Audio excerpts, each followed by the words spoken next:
Dia 23 de abril. Capítulos de hoje: Romanos 1, 1 Samuel 6 e 7. Romanos 1.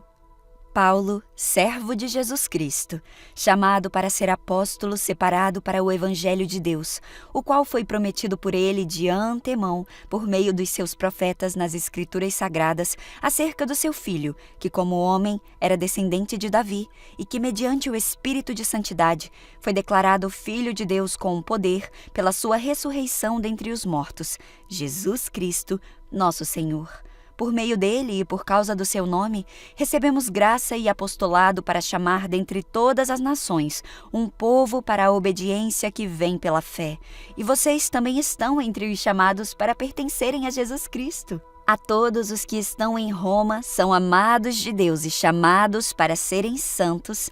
A vocês, graça e paz, da parte de Deus, nosso Pai, e do Senhor Jesus Cristo. Antes de tudo, eu sou grato ao meu Deus, mediante Jesus Cristo, por todos vocês, porque em todo o mundo está sendo anunciada a fé que vocês têm. Deus, a quem sirvo de todo o coração, pregando o evangelho do seu Filho, é a minha testemunha de como sempre me lembro de vocês em minhas orações. E eu peço que agora, finalmente, pela vontade de Deus, seja-me aberto o caminho para que eu possa visitá-los. Eu anseio vê-los, a fim de compartilhar com vocês algum dom espiritual para fortalecê-los, isto é, para que eu e vocês sejamos mutuamente encorajados pela fé. Eu quero que vocês saibam, irmãos, que muitas vezes planejei visitá-los, mas eu fui impedido de fazê-lo até agora. O meu propósito é colher algum fruto entre vocês, assim como eu tenho colhido entre os demais gentios. Eu sou devedor tanto a gregos como a bárbaros, tanto a sábios como a ignorantes. Por isso eu estou disposto a pregar o Evangelho também a vocês que estão em Roma. Eu não me envergonho do Evangelho, porque o Evangelho é o poder de Deus para a salvação de todo aquele que crê, primeiro do judeu, depois do grego. Porque no Evangelho é revelada a justiça de Deus, uma justiça que, do princípio ao fim, é pela fé. Como está escrito, o justo viverá pela fé. Portanto, a ira de Deus é revelada do céu contra toda a impiedade e injustiça dos homens que suprimem a verdade pela injustiça. Pois o que de Deus se pode conhecer é manifesto entre eles, porque Deus lhes manifestou. Pois desde a criação do mundo, os atributos invisíveis de Deus, seu eterno poder e sua natureza divina, têm sido vistos claramente, sendo compreendidos por meio das coisas criadas, de forma que tais homens são indesculpáveis, porque tendo conhecido a Deus, não o glorificaram como Deus, nem lhe renderam graças, pois os seus pensamentos se tornaram fúteis e os seus corações, insensatos, se obscureceram. Dizendo-se sábios, tornaram-se loucos e trocaram a glória do Deus imortal por imagens feitas segundo a semelhança do homem mortal, bem como de pássaros, quadrúpedes e répteis. Por isso Deus os entregou à impureza sexual, segundo os desejos pecaminosos dos seus corações, para a degradação dos seus corpos entre si. Trocaram a verdade de Deus pela mentira, e adoraram e serviram as coisas e seres criados em lugar do Criador, que é bendito para sempre. Amém. Por causa disso, Deus os entregou a paixões vergonhosas. Até as suas mulheres trocaram suas relações naturais por outras, contrárias à natureza. Da mesma forma, os homens também abandonaram as relações naturais com as mulheres e se inflamaram de paixões uns pelos outros. Começaram a cometer atos indecentes homens com homens e receberam em si mesmos o castigo merecido pela sua perversão. Além do mais, visto que desprezaram o conhecimento de Deus, ele os entregou a uma disposição mental reprovável para praticarem o que não deviam. Tornaram-se cheios de toda sorte de injustiça, maldade, ganância e depravação. Estão cheios de inveja, homicídio, rivalidades, engano e malícia. São bisbilhoteiros, caluniadores, inimigos de Deus, insolentes, arrogantes e presunçosos, inventam maneiras de praticar o mal, desobedecem a seus pais, são insensatos, desleais, sem amor pela família, implacáveis. Embora conheçam o justo decreto de Deus, de que as pessoas que praticam tais coisas merecem a morte, não somente continuam a praticá-las, mas também aprovam aqueles que as praticam. 1 Samuel 3. Ao todo, a arca do Senhor permaneceu 7 meses em território filisteu.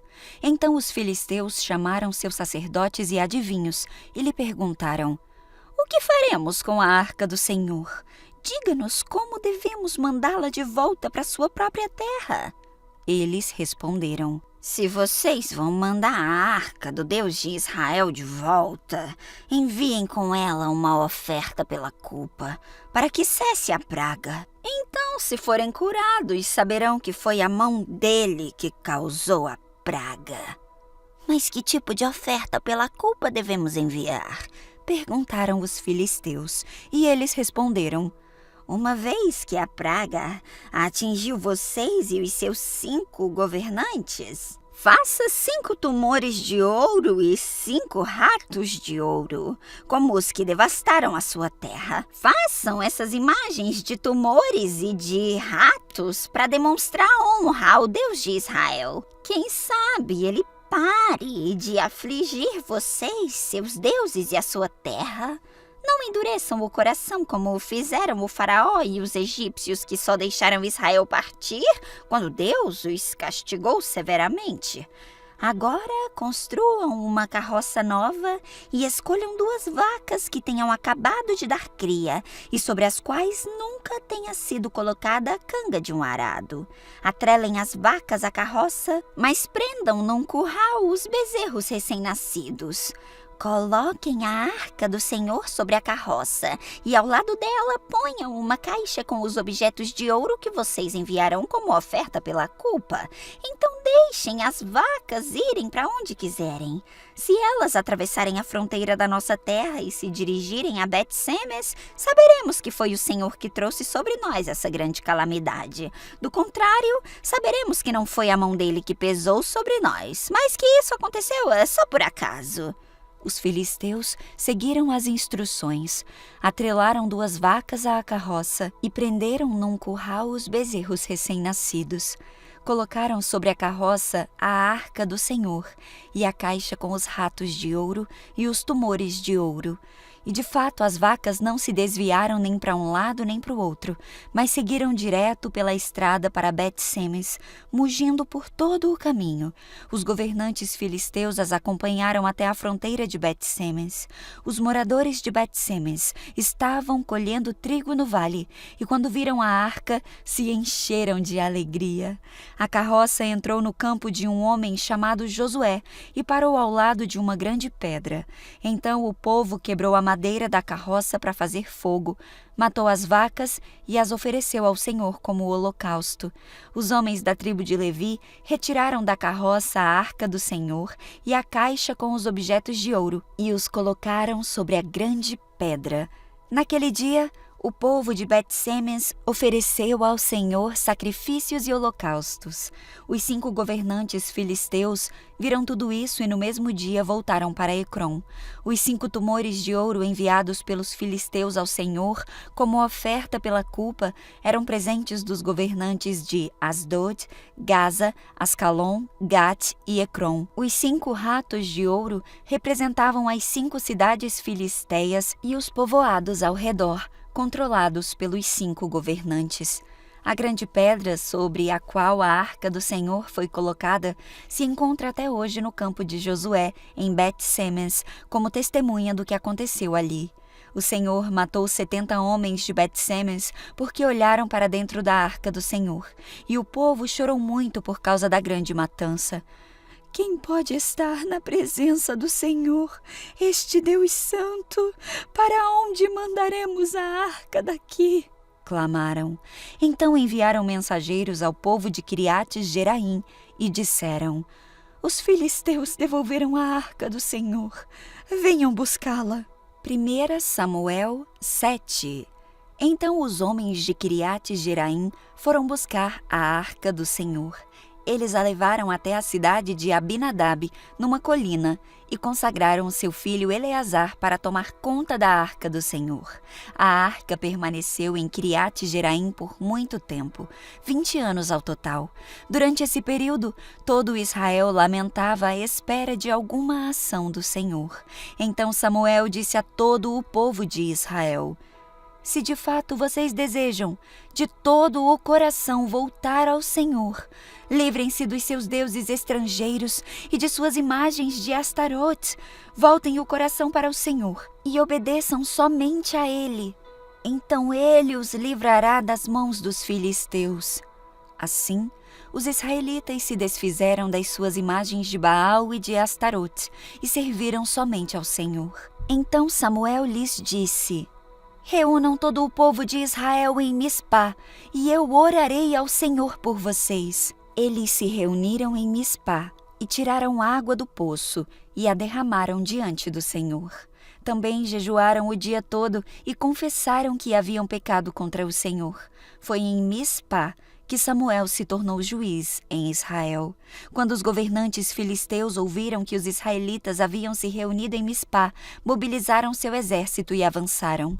Ao saber que os filisteus se aproximavam, os israelitas ficaram muito assustados. Não pare de clamar ao Senhor nosso Deus, para que Ele nos salve dos filisteus, imploraram a Samuel. Então Samuel escolheu um cordeiro que ainda mamava e o ofereceu ao Senhor como holocausto. Suplicou ao Senhor em favor de Israel, e o Senhor o atendeu. Enquanto Samuel oferecia o holocausto, os filisteus chegaram para atacar Israel.